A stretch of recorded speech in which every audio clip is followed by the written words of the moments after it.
Hello दोस्तों, कैसे हैं आप लोग। स्वागत है आप सभी लोगों का आप सभी के अपने चैनल सपोर्टिंग आप फार्मेसी में।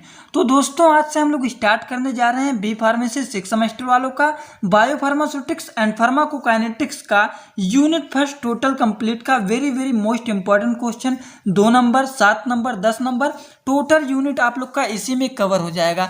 थोड़ा सा आप लोग अपना सिलेबस देख लीजिए, आपका सिलेबस यही है। इसमें इंट्रोडक्शन बायो फार्मास्यूटिक्स का, एब्जॉर्प्शन, डिस्ट्रीब्यूशन टोटल जितना है उसी के according very most important question बनाया हूं।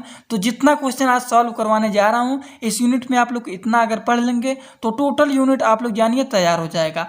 तो 2 नंबर के क्वेश्चन कैसे बन सकते हैं, 7 नंबर के क्वेश्चन कैसे बन सकते हैं और 10 नंबर के क्वेश्चन कैसे बन सकते हैं, सभी क्वेश्चन को दिखाऊंगा और एक एक करके बारी बारी से सॉल्व भी करवाऊंगा। तो ध्यान से आप लोग देखना और चैनल पे नए हो चैनल को सब्सक्राइब भी कर लेना। तो चलिए सबसे पहले हम लोग देखते हैं 2 नंबर के क्वेश्चन कैसे बन सकते हैं। पहले एक बार पूरा सभी क्वेश्चन देख लीजिए, फिर एक एक करके सॉल्व करते हैं। सबसे पहला क्वेश्चन है define biopharmaceutics, pharmacokinetic and pharmacodynamics क्या होते हैं। उसके बाद एमॉर्फिज्म एंड पॉलीमॉर्फिज्म क्या होता है। Write note on binding of drug. उसके बाद write short note on factor affecting on protein binding. उसके बाद write short note on clinical significance of protein binding of drug. Next question है what is the targeting and diagnosis and elimination. क्या होते हैं targeting, क्या होते हैं diagnosis, क्या होता है एलिमिनेशन। 60 नोट इसके बारे में लिखना है। अब चलिए वेरी मोस्ट इंपॉर्टेंट जो है 10 नंबर के लॉन्ग क्वेश्चन कैसे आ सकते हैं। तो देखिए right detail mechanism of drug absorption, right detail note on distribution, right detail note on drug characteristics of pharmaceutical ingredient. तो ये 10 नंबर के क्वेश्चन आप लोग के यूनिट फर्स्ट में 3 क्वेश्चन लॉन्ग में आते हैं ज़्यादातर। अब 7 नंबर के क्वेश्चन कैसे बन सकते हैं सेक्शन सी में देख लीजिए कुछ। तो देखिए right the scope bio pharmaceutics and bio pharmaceutical consideration, right A note on factor influencing drug absorption, what is the physiological biological patient related factor and right A detail note on kinetic of protein binding, what is difference between plasma protein drug and binding tissue drug binding. तो बहुत important question है आप लोगों के unit first में। आप लोग के कम से कम केवल इतने ही तैयार करना है। अगर आप लोग इतना क्वेश्चन तैयार कर लेते हैं तो आप लोग का यूनिट फर्स्ट समझ लीजिए तैयार हो गया। तो चलिए हम लोग सेक्शन ए से एक एक क्वेश्चन सॉल्व करते हुए चलते हैं। सबसे पहला क्वेश्चन है कि बायोफार्मास्यूटिक्स क्या होता है। तो चलिए देखते हैं बायोफार्मास्यूटिक्स का डिफिनीशन।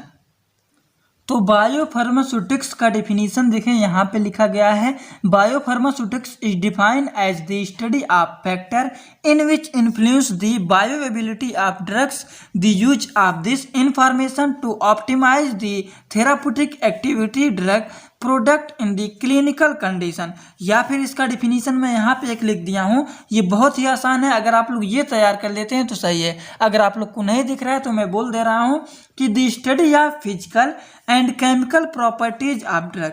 इसमें स्टडी करते हैं physical and chemical properties of drug, drug के फिजिकल और केमिकल प्रॉपर्टीज के study and their proper dose as related to the answer duration and intensity of drug action that is called as biopharmaceutics. ठीक, ये इसका definition हो गया। तो क्या होता है डिफाइन, इसके बारे में एक पॉइंट यहाँ पे भी लिखना चाहते हैं लिख सकते हैं। ठीक, तो ये इसका कुछ हो गया डिफिनीशन। दूसरा क्वेश्चन है what is pharmacokinetics and what is pharmacodynamic. तो फार्माकोकाइनेटिक क्या होता है इसके बारे में आप लोग 4th सेमेस्टर में फार्माकोलॉजी में ही पढ़े हैं। तो फार्माकोकाइनेटिक क्या होता है, जैसे जब कोई ड्रग जो होता है जैसे कैप्सूल हो गया, टैबलेट हो गया, वो हमारे बॉडी के अंदर जाता है और वो ड्रग हमारे बॉडी में जाने के बाद कहाँ कहाँ मूव करता है और मूव करने के बाद हमारे बॉडी में वो क्या रिस्पॉन्स दे रहा है, that is called as pharmacokinetic. और फार्माकोडायनेमिक क्या होता है, जब कोई ड्रग हमारे बॉडी में जाता है तो जाने के बाद वो क्या एक्शन, क्या रिस्पॉन्स देता है, that is called as pharmacodynamic. तो क्या होता है इसके बारे में कैसे लिखेंगे, तो देखिए यहाँ पे लिखा गया है फार्माकोकाइनेटिक का डिफिनीशन। यहाँ पे pharmacokinetic is the study of kinetic of absorption and distribution metabolism. पहले क्या होता है, पहले हमारा होता है एब्जॉर्ब होता है, डिस्ट्रीब्यूट होता है, फिर क्या होता है मेटाबोलाइज होता है, एक्सक्रीट होता है ड्रग। ठीक, तो इसको शॉर्टली लिखना चाहते हैं तो लिख सकते हैं आप लोग। It can be consider as the what body does to drug. इसके बारे में थोड़ा सा मैं हिंदी भी लिख दिया हूँ कि जैसे आपने कोई ड्रग खाया, टैबलेट हो गया, कैप्सूल हो गया, तो हमारी बॉडी के अंदर जब ये जाता है तो जाने के बाद वही कर रहा है कि हमारे बॉडी में जब ड्रग जाता है तो क्या करता है, what body does to the drug, हमारे बॉडी में ड्रग क्या करता है, तो जाने के बाद क्या एक्शन देता है, क्या रिस्पॉन्स देता है, कहाँ कहाँ मूव करता है, वही होता है हमारा फार्माकोकाइनेटिक। ठीक, और हमारे बॉडी में जाने के बाद तुरंत क्या एक्शन देता है, क्या रिस्पॉन्स देता है, that is called as pharmacodynamic. समझ गए आप लोग। फार्माकोडायनेमिक्स में क्या लिखेंगे, फार्माकोडायनेमिक में आप लोग सबसे पहला पॉइंट ये तैयार कर लेना है कि there in the simple term, ये बहुत ही सिंपल टर्म होता है pharmacodynamic, is the study of what drug, drug हमारे बॉडी में क्या एक्शन देता है। ठीक, what drug does the body, और यहाँ पे क्या लिखा है वही point, what body does the drug, हमारी बॉडी ड्रग के साथ क्या करता है, और ये जो ड्रग होता है ये हमारे बॉडी के साथ क्या करते हैं, वो होता है फार्माकोडायनेमिक। और उसके बाद फार्माकोकाइनेटिक क्या होते हैं, हमारा बॉडी ड्रग के साथ क्या करता है, क्या एक्शन देता है, वो हो गया फार्माकोकाइनेटिक। तो फार्माकोकाइनेटिक क्या होता है, फार्माकोडायनेमिक क्या होता है, समझ में आ गया होगा। अगला क्वेश्चन है एमॉर्फिज्म एंड पॉलीमॉर्फिज्म, तीसरा क्वेश्चन क्या होता है, चलिए देखते हैं। एमॉर्फिज्म क्या होता है, एमॉर्फिज्म मीन्स होता है एमार्फस फॉर्म। तो क्या लिखेंगे, इन एमार्फस फॉर्म एटम या फिर molecule are place the randomly, hence they possess no internal crystal structure, whereas in crystalline form atoms or molecule are closely pack होते हैं and regularly क्या होते हैं, अरेंज होते हैं। Generally amorphous form have greater solubility and dissolution rate than crystalline form, as former require less energy to transfer the drug molecule from the lattice letter then the letter. तो आप लोग इसके बारे में कम से कम यहाँ से लेकर के यहाँ तक भी तैयार कर सकते हैं, एक पॉइंट ये भी लिखना चाहते हैं लिख सकते हैं। ठीक, पॉलीमॉर्फिज्म क्या होता है, तो पॉलीमॉर्फिज्म के बारे में देखिए, crystalline form of the drug में एग्जिस्ट एज पॉलीमॉर्फ या फिर मॉलिक्यूल एडक्ट या फिर बोथ या फिर दोनों हो सकते हैं। The ability of compound to the exist in more than one crystalline form depending upon the condition of crystallization is known as polymorphism. तो पॉलीमॉर्फिज्म का डिफिनीशन बहुत ही आसान है, आप लोग कम से कम इतना तैयार कर लेना। नहीं कुछ आ रहा है तो यहाँ से भी तैयार कर सकते हैं। The ability of compound to the exist in more than one crystalline form is known as polymorphism. ठीक, आई होप आप लोग को समझ में आ गया होगा कि क्या होता है एमॉर्फिज्म और क्या होता है पॉलीमॉर्फिज्म। अगले क्वेश्चन की बात करते हैं, right A note on binding of drug, drugs को कैसे बाइंडिंग करते हैं इसके बारे में 60 नोट लिखना है। तो चलिए देखते हैं बाइंडिंग ऑफ ड्रग क्या होते हैं। तो लिखेंगे ड्रग बाइंडिंग, ड्रग को बाइंडिंग कैसे किया जाता है, tissue and plasma protein drug binding also place a significant role of drug distribution and influences the time apparent volume of distribution is the ratio of amount of the drug body and the plasma drug concentration। तो अगर कुछ नहीं आप लोग को याद है तो ये इक्वेशन आप लोग तैयार कर लेना कि VD total amount, VD equal to total amount of drug in the body, जो होता है ड्रग वो टोटल अमाउंट में क्या होता है, total amount of drug in the body upon plasma drug concentration. तो क्या लिखेंगे, जब ड्रग हमारा बाइंड करता है किससे, टिश्यू से, प्लाज्मा ड्रग कंसंट्रेशन क्या होता है, डिक्रीज होता है and leading to an increase. ठीक, और इंक्रीज होता है इन द वॉल्यूम डिस्ट्रीब्यूशन।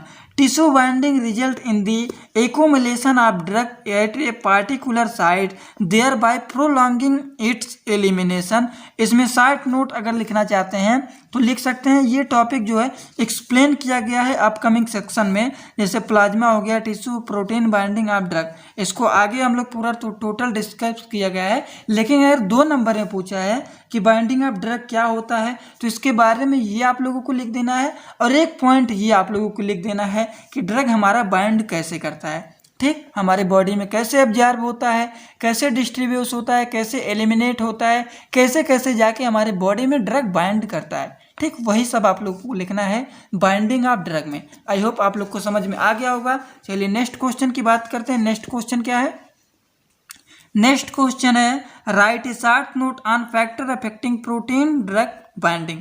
तो क्या होता है, चलिए देखते हैं।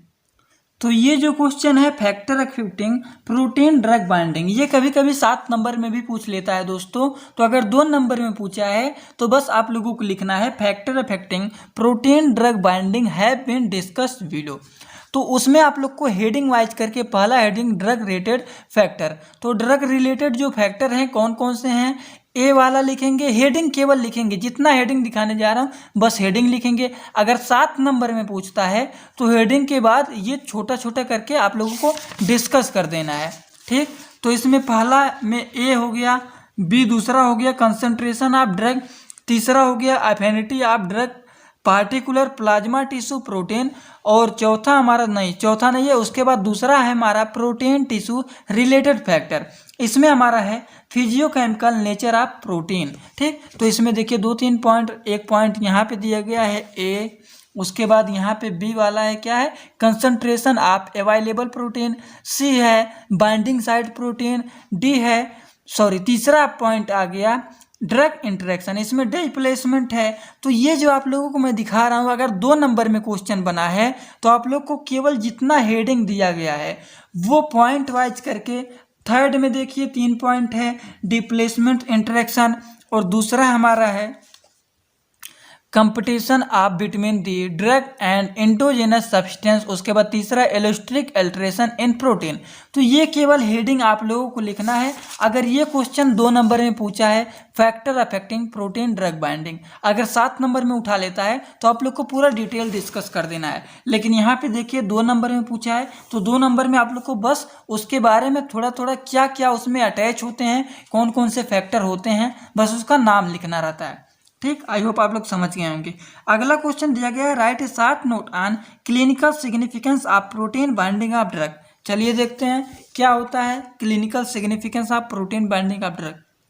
तो अगर clinical significance of protein binding of drug पूछ लेता है तो आप लोगों को बस यही लिखना है 3 point, absorption, distribution and systemic solubility. किस तरीके से ये एब्जॉर्ब होता है हमारे बॉडी में ड्रग, किस तरीके से डिस्ट्रीब्यूट होता है, और किस सिस्टमिक सॉल्युबिलिटी से, किस सिस्टम से ये सॉल्युबल होता है। तो यही चीज़ आप लोगों को बस लिखना है। एब्जॉर्प्शन का मतलब क्या होता है, ड्रग हमारे बॉडी में जाता है, हमारे स्टमक में जाता है, और स्टमक में जाने के बाद हमारे ब्लड में कैसे जाता है और कैसे एब्जॉर्ब होता है, दैट इज कॉल्ड एब्जॉर्प्शन, ठीक। तो यही सब आप लोगों को लिखना है clinical significance of protein binding में।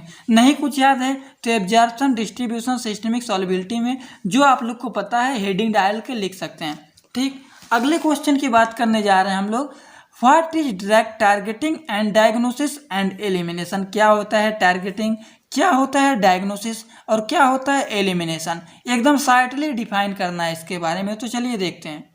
तो सबसे पहले हम लोग देखेंगे ड्रग टारगेटिंग क्या होता है, फिर डायग्नोसिस, फिर एलिमिनेशन। तो ड्रग टारगेटिंग क्या होता है, देखिए प्रोटीन बाइंडिंग जब करता है serve as the effective therapeutic tool for the site specific delivery of hydrophilic drug. Example जैसे हो गया, यहाँ पे 2 एग्जाम्पल दिए गए हैं, एग्जाम्पल भी आप लोग लिखना चाहते हैं लिख सकते हैं, नहीं तो ड्रग टारगेटिंग ये हो गया, इसका एग्जाम्पल 2 पॉइंट दिए गए हैं।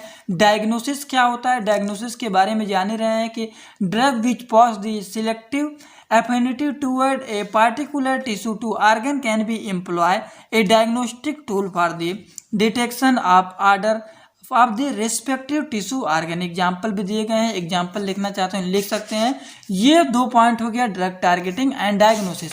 एलिमिनेशन क्या होता है, एलिमिनेशन के बारे में आप लोग बहुत पहले ही पढ़ा हुआ है, और यहाँ पे भी देख लीजिए क्या होता है elimination, the effect of plasma protein binding on the drug eliminator are the complex, ठीक। जो हमारा होता है इफेक्ट होता है प्लाज्मा प्रोटीन बाइंडिंग के, ड्रग एलिमिनेट करता है are complex, only fraction of the drug which is freely circulating is eliminate, जो कि फ्रीली सर्कुलेट करता है और एलिमिनेट होता है, ठीक। ये आप लोग एलिमिनेशन में लिख सकते हैं। 2-3 पॉइंट और दिए गए हैं जो आप लोग लिखना चाहते हैं, कम से कम इतना तैयार कर लेना, क्योंकि इसमें 3 क्वेश्चन पूछे हैं। ड्रग डायग्नोसिस क्या होता है, ड्रग बाइंडिंग क्या होते हैं, यहाँ पे क्या क्या है, ड्रग टारगेटिंग क्या होता है, डायग्नोसिस क्या होता है, एलिमिनेशन क्या है। तो एलिमिनेशन के बारे में यूनिट 2 में तो आप लोग को डिटेल में बताऊंगा, लेकिन यहाँ पे बस पूछा है तो उतना ही आप लोग को लिख देना है। अब हम बात करने जा रहे हैं सेक्शन बी की, right A detail note on mechanism of drug absorption. तो क्या लिखना है, मैकेनिज्म ऑफ ड्रग एब्जॉर्प्शन। चलिए देखते हैं मैकेनिज्म ऑफ ड्रग एब्जॉर्प्शन। दोस्तों देखिए 10 नंबर का क्वेश्चन बना हुआ है, तो ये मैकेनिज्म तो आप लोग इतना लिख ही लेंगे। इसके कुछ टाइप होते हैं, जैसे कि पहला टाइप होता है ये ट्रांससेलुलर ट्रांसपोर्ट और दूसरा होता है पैरासेलुलर ट्रांसपोर्ट। तो ये बेसिकली दो टाइप के होते हैं। ट्रांससेलुलर ट्रांसपोर्ट जो हमारा होता है ये दो टाइप के होते हैं, एक होता है पैसिव प्रोसेस और दूसरा होता है कैरियर मेडिकेटेड ट्रांसपोर्ट प्रोसेस। और पैसिव प्रोसेस भी हमारा 3 टाइप के होते हैं, पैसिव डिफ्यूजन, पोल ट्रांसपोर्ट और तीसरा हो गया आयन पेयर ट्रांसपोर्ट। और कैरियर मेडिकेटेड ट्रांसपोर्ट प्रोसेस में हमारा 2 टाइप के होते हैं, facilitated diffusion, active transport and parallel transport. देखिए हमारे ये 3 टाइप के होते हैं, ट्रांससेलुलर ट्रांसपोर्ट और दूसरा हो गया पैरासेलुलर ट्रांसपोर्ट और तीसरा हो गया वेसिकुलर ट्रांसपोर्ट। वेसिकुलर ट्रांसपोर्ट हमारा जो होता है ये 2 टाइप के होते हैं, एंडोसाइटिक एंड एक्सोसाइटोसिस। ठीक, तो इसके बारे में छोटा छोटा करके अगर लिखना चाहते हैं तो इसके बारे में यहाँ पे देखिए डिफाइन किया गया है, बहुत ही छोटा छोटा। तो आप लोग वीडियो को रोक करके लिखना चाहते हैं लिख भी सकते हैं, वैसे मैं नोट्स PDF बना के आप लोग को शेयर कर दूंगा, वहाँ से आप लोग लिख लेना। ठीक, इसके बारे में देखिए बहुत शार्टली यहाँ पे लिखा गया है पूरा। तो आप लोग लिखना चाहते हैं तो इसको आराम से बैठ के लिख भी सकते हैं, और नहीं तो PDF बना के मैं बहुत जल्द शेयर कर दूंगा। और अभी आप लोग को एक पॉइंट और बताने जा रहा हूँ, जो वेसिकुलर ट्रांसपोर्ट का 2 टाइप होते हैं, इसमें हमारा एक होता है एंडोसाइटोसिस और दूसरा होता है एक्सोसाइकोसिस। तो ये बहुत ज़्यादा इंपॉर्टेंट है तीसरे पार्ट का। तो तीसरे पार्ट का मैं दिखाने जा रहा हूँ, जो कि 2 नंबर में एग्जामिनेशन में पूछता है। एग्जामिनेशन में ये क्वेश्चन बहुत ज़्यादा उठाता है कि what is endocytosis and what is exocytosis. तो चलिए ये थोड़ा सा हम आप लोग को बता देते हैं, ये थोड़ा बहुत आप लोग लिख लेना जो दिखाया हूँ, लेकिन ये इंपॉर्टेंट है। चलिए देखते हैं तो क्या होता है दोस्तों एंडोसाइटोसिस। तो एंडोसाइटोसिस इन्वॉल्व होता है इन्फ्लूमेंट ऑफ एक्स्ट्रा सेलुलर मटेरियल, किसके द्वारा, बाय फॉर्मिंग वेसिकल्स। तो इसके प्रोसेस में आप लोग शार्ट लिख सकते हैं कि in this process a short streak of the cell plasma membrane envelopment of foods inward to the form of vesicles inflowing some of the extracellular fluid containing the dissolve material. तो 2-3 point यहाँ पे दिए गए हैं, endocytosis के बारे में लिख सकते हैं। और ये क्या होता है एक्सोसाइटोसिस। अगर देखिए 7 नंबर में पूछता है तो टोटल डिटेल भी लिखना चाहते हैं तो लिख सकते हैं, इसका सिग्निफिकेंस भी पूछ लेता है तो ये 3 सिग्निफिकेंस हो गया। एक्सोसाइटोसिस क्या होता है, एक्सोसाइटोसिस में आप लोग को लिखना है कि इस प्रोसेस में it is a process wherein the material is secret, जहाँ पर मटेरियल हमारा क्या होता है सीक्रेट होता है out of the cell is the secretory vesicles form the within the cell. तो ये आप लोग इतना लिख सकते हैं, और भी लिखना चाहते हैं तो लिख सकते हैं। ठीक, तो ये टोटल क्वेश्चन हमारा हो गया ड्रग एब्जॉर्प्शन का mechanism. Right detail note on distribution. तो चलिए देखते हैं डिस्ट्रीब्यूशन। तो सबसे पहले समझेंगे कि डिस्ट्रीब्यूशन क्या होता है। तो डिस्ट्रीब्यूशन देखिए हमारा फार्माकोकाइनेटिक प्रोसेस क्या होता है, absorption plus distribution equal to pharmacokinetic process. तो इसमें हमारा डिस्ट्रीब्यूशन एलिमिनेशन होता है, एलिमिनेशन में हमारा क्या होता है मेटाबोलाइज होता है और एक्सक्रीट करता है। तो डिस्ट्रीब्यूशन क्या होता है, जब ड्रग ब्लड में आता है तब ड्रग में बॉडी के सभी अलग अलग रिसेप्टर में जहाँ पर इसके रिक्वायरमेंट होते हैं वहाँ पर पहुँचना, उसी को हम लोग कहते हैं डिस्ट्रीब्यूशन। तो डिस्ट्रीब्यूशन के बारे में यहाँ पे लिखा गया है, इसका डिफिनीशन आप लोग लिख सकते हैं। डिस्ट्रीब्यूशन का प्रोसेस क्या होता है, ड्रग हमारे बॉडी में जब जाता है ड्रग इंडोजिस फॉर्म, तो लिब्रिकेशन ऑफ ड्रग होता है, तब एब्जॉर्ब होता है ड्रग, फिर entry of drug site in administration in the blood stream. तो हमारे ब्लड स्ट्रीम में जाता है, फिर डिस्ट्रीब्यूट होता है ड्रग, तब movement of the drug from the blood stream in the body tissue. तो ये आप लोग थोड़ा सा इसका प्रोसेस बना लेना है, जो कि फार्माकोकाइनेटिक प्रोसेस ऑफ ड्रग है। ठीक, ये थोड़ा स्ट्रक्चरल बना हुआ है। ठीक, उसके बाद कौन कौन से स्टेप इसमें इन्वॉल्व होते हैं डिस्ट्रीब्यूशन में, ये आप लोगों को लिख देना है। उसके बाद कौन कौन से फैक्टर होते हैं डिस्ट्रीब्यूशन के, ये आप लोगों को लिख देना है, 1-2 फैक्टर। ठीक, ये आप लोग को बस यही इतना लिखना है, कुछ फैक्टर लिख देना है, कौन कौन से प्रोसेस इसमें इन्वॉल्व होते हैं, क्या क्या होता है, वही आप लोग को लिखना है डिटेल नोट डिस्ट्रीब्यूशन में। Right detail note on doses form characteristics in pharmaceutical ingredient. तो चलिए देखते हैं इस क्वेश्चन का आंसर क्या होगा, doses form characteristics of pharmaceutical ingredient. तो क्या होते हैं इसमें, एक हमारा होता है डिसइंटीग्रेटिंग टाइम और दूसरा हमारा होता है मैन्युफैक्चरिंग वेरिएबल। मैन्युफैक्चरिंग वेरिएबल में हमारा तीन प्रोसेस होते हैं, तीन ही प्रोसेस होते हैं। पहला हो गया हमारा ग्रेनुलेशन प्रोसेस और दूसरा हो गया कंप्रेशन फोर्स और तीसरा हमारा है intensity of filling capsule content. थोड़ा सा स्ट्रक्चरल भी यहाँ पे बने गए हैं, तो स्ट्रक्चर आप लोग बनाना चाहते हैं तो बना सकते हैं। इसमें देखिए हम लोगों ने देखा है डिसइंटीग्रेटिंग टाइम, दूसरा हो गया मैन्युफैक्चरिंग वेरिएबल और तीसरा होता है फार्मास्यूटिकल इंग्रेडिएंट, जिसके बारे में आप लोग को इंपॉर्टेंट लिखना है। तो क्या होता है pharmaceutical ingredient? Solid doses form consist होते हैं आप एक्टिव इंग्रेडिएंट में जो कि सूटेबल होते हैं एक्सपीशिएंट। फार्मूलेशन का मतलब क्या होता है? जो हम लोग मेडिसिन बनाने जा रहे हैं उसके बारे में स्टडी करना, उसको बनाना, दैट इज कॉल्ड फार्मूलेशन। ठीक, यही सब आप लोगों को लिखना है। व्हीकल्स अगर पूछ लेता है, कभी कभी पूछ लेता है व्हाट इज व्हीकल्स, तो व्हीकल्स यूज किए जाते हैं पेरेंट्रल फॉर्म में। पेरेंट्रल क्या होता है? जो ड्रग हमारे माउथ के थ्रू नहीं दिया जाता है, डायरेक्टली ब्लड में पहुंचाया जाता है, जैसे कि इंजेक्शन हो गया, इंजेक्शन के द्वारा जो ड्रग दिया जाता है that is all called as parenteral dose.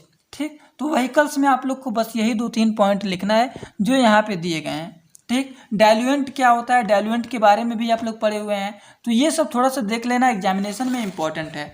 अब हम लोगों को बात करने जा रहे हैं सेक्शन सी की। सेक्शन सी में सबसे पहला क्वेश्चन हम लोग बात करेंगे बायोफार्मास्यूटिक्स एंड फार्मास्यूटिकल कंसिडरेशन क्या होता है, इसका स्कोप क्या होता है। बायोफार्मास्यूटिक्स का पहले स्कोप देखेंगे, फिर इसका बायोफार्मास्यूटिकल का कंसिडरेशन देखेंगे।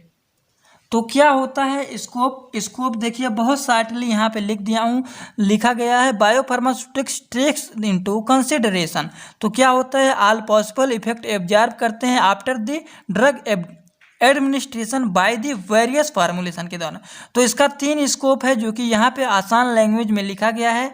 उसके बाद बात करने जा रहे हैं बायोफार्मास्यूटिकल कंसिडरेशन। तो बायोफार्मास्यूटिकल कंसिडरेशन में हम लोग को 5 पॉइंट पढ़ने हैं। पहला है हमारा फार्माकोडायनेमिक फैक्टर, दूसरा है ड्रग रिलेटेड फैक्टर, तीसरा है ड्रग प्रोडक्ट रिलेटेड फैक्टर और चौथा हमारा यहाँ पे दिया गया है पेशेंट रिलेटेड फैक्टर और पांचवा हमारा है राउट ऑफ एडमिनिस्ट्रेशन।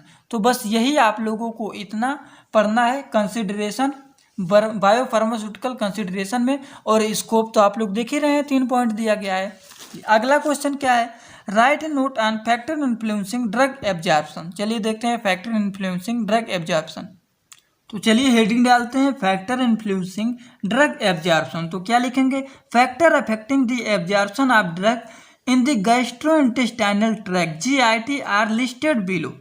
तो कौन कौन से इसमें पढ़ने हैं फैक्टर? सबसे पहला फैक्टर है फार्मास्यूटिकल फैक्टर, जिसमें कुछ यहाँ पे क्या है देखिए, यहाँ पे सब कुछ अटैच है। और दूसरा पॉइंट इसमें है physiological biological patient related factor, जिसमें हमारा एज हो गया, गैस्ट्रिक इम्पटिंग हो गया, इंटेस्टाइनल ट्रांसिट हो गया, डिजीज हो गया, ब्लड फ्लो टू GIT हो गया, गैस्ट्रो इंटेस्टाइनल कांस्टेंट हो गया और pre systemic metabolism first pass effect हो गया। तो ये आप लोग का टोटल जो यहाँ पे दिए गए हैं, ये आप लोग के देखिए क्या है, फैक्टर इन्फ्लुएंसिंग ड्रग एब्जॉर्प्शन। और हमारा फार्मास्यूटिकल फैक्टर के कुछ प्रोसेस हैं जो आप लोग अगर देखना चाहते हैं तो सबसे पहला प्रोसेस आप लोग इसको लिख सकते हैं। टैबलेट कैप्सूल हमारा क्या होता है? ग्रेनुलेट इंग्रेडिएंट होता है, एग्रीएट होता है, फिर सस्पेंशन होता है जो कि फाइन ड्रग पार्टिकल्स होते हैं, फिर डाइल्यूएशन होकर है, सॉल्यूशन क्या होता है? ड्रग इन सॉल्यूशन फॉर्म में होता है, सॉल्यूशन फॉर्म में होता है, फिर ये क्या होता है? एब्जॉर्ब होता है। तो यही आप लोग इतना कम से कम लिख देना है किसमें? फैक्टर इन्फ्लुएंसिंग ड्रग एब्जॉर्प्शन में। अगला क्वेश्चन क्या है? चलिए अगला क्वेश्चन देखते हैं। ड्रग एब्जॉर्प्शन भी हो गया। नेक्स्ट क्वेश्चन है what is physiological biological patient related factor. तो इस क्वेश्चन का आंसर देखिए यहाँ पे दिया गया है physiological biological patient related factor. तो कौन कौन से फैक्टर होते हैं इसके बारे में आप लोग को दिखा दूंगा, नहीं तो नोट्स जब दूंगा तो वहाँ पे दे दूंगा, लेकिन जान लीजिए कौन कौन से फैक्टर होते हैं। पहला एज होता है, दूसरा होता है गैस्ट्रिक इम्पटिंग या फिर गैस्ट्रिक मोटिलिटी कहते हैं, इंटेस्टाइनल ट्रांसिट होता है, डिजीज होता है, ब्लड फ्लो टू GIT होता है, गैस्ट्रो इंटेस्टाइनल कॉन्स्टेंट होता है, प्री सिस्टमिक मेटाबॉलिज्म होता है, फर्स्ट पास इफेक्ट। तो ये 7 होते हैं, सातों physiological biological patient related factor हैं। ठीक, तो ये इसके बारे में 2-2 लाइन आप लोग को डिस्कस कर देना है। तो इस क्वेश्चन का भी आंसर डिस्कस हो गया। उसके बाद नेक्स्ट क्वेश्चन है क्या है? Write detail note on kinetic of protein binding. तो चलिए देखते हैं kinetic of protein binding. Kinetic of protein binding के बारे में आप लोग physical pharmaceutics B pharmacy third semester में बहुत आसान तरीके से पढ़े हैं। अगर वो आप लोग नोट्स रखे हैं तो उसको भी पढ़ सकते हैं, नहीं तो इसको भी पढ़ सकते हैं। बहुत आसान दिया गया है। इसमें ये इक्वेशन है, इक्वेशन हमारा क्या है, रीअरेंजिंग इक्वेशन 2। तो हमारा जहाँ पर पीडी क्या है, concentration of protein drug complex, और दूसरा डी हमारा है क्या है, कंसंट्रेशन ऑफ अनबाउंड ड्रग, और तीसरा है कंसंट्रेशन ऑफ फ्री प्रोटीन। ठीक, इसके बारे में इक्वेशन कई दिए गए हैं। इक्वेशन आप लोग लिखना चाहते हो तो लिख भी सकते हैं, क्योंकि इम्पॉर्टेंट ये जो है इसका ये इक्वेशन ही है। तो इक्वेशन आप लोग थोड़ा सा तैयार कर लेंगे तो सही रहेगा। वैसे इक्वेशन मैं हैंड राइटिंग में लिख के आप लोग को नोट्स में सेंड कर दूंगा, उससे पढ़ेंगे तो और भी सही समझ में आएगा। ठीक, ये कुछ इसके बारे में इक्वेशन था। ये टोटल था kinetic of protein binding drug. ठीक, अगला क्वेश्चन क्या है, what is the difference between plasma protein drug and binding and tissue drug binding. तो चलिए देखते हैं इसका आंसर। तो हेडिंग डालेंगे difference between plasma protein drug binding and tissue protein drug binding. तो क्या डिफरेंस है प्लाज्मा प्रोटीन ड्रग बाइंडिंग में, क्या डिफरेंस है टिश्यू ड्रग बाइंडिंग में, दोनों में क्या डिफरेंस है। ये डिफरेंस यहाँ पे आसान तरीके से दिखा गया है, जैसे कि टॉक्सिसिटी इज नॉट एब्जॉर्ब, और टिश्यू टॉक्सिसिटी क्या होता है, एब्जॉर्ब होते हैं। ठीक, और दूसरा यहाँ पे दिया गया है, देखिए छोटा छोटा जो आसान दिए गए हैं उसको सबसे पहले आप लोग लिखना है, it is A competitive binding, और ये it is non competitive binding. तीसरा पॉइंट लिखेंगे टॉक्सिसिटी एब्जॉर्ब नहीं होता है, elimination half life is small, और इसमें एलिमिनेशन हाल्फ लाइफ क्या होता है, लार्ज होता है। वीडी स्मॉल होता है और वीडी इसमें क्या होता है, लार्ज होता है। It is reversible, it is most case in irreversible, ये बहुत सारे केसेस में क्या होते हैं, इरिवर्सिबल होते हैं। तो ये कुछ डिफरेंट हो गया। तो दोस्तों आज के लेक्चर में हम लोगों ने बायोफार्मास्यूटिक्स एंड फार्माकोकाइनेटिक का यूनिट फर्स्ट टोटल कंप्लीट हम लोगों ने सॉल्व कर लिया है। इस यूनिट में कम से कम इतने क्वेश्चन आप लोग पढ़ लेंगे, तो इस यूनिट में इसके बाहर एक क्वेश्चन बनने वाले नहीं हैं। तो चलिए दोस्तों, thanks for watching my video. Like comment share and subscribe this channel.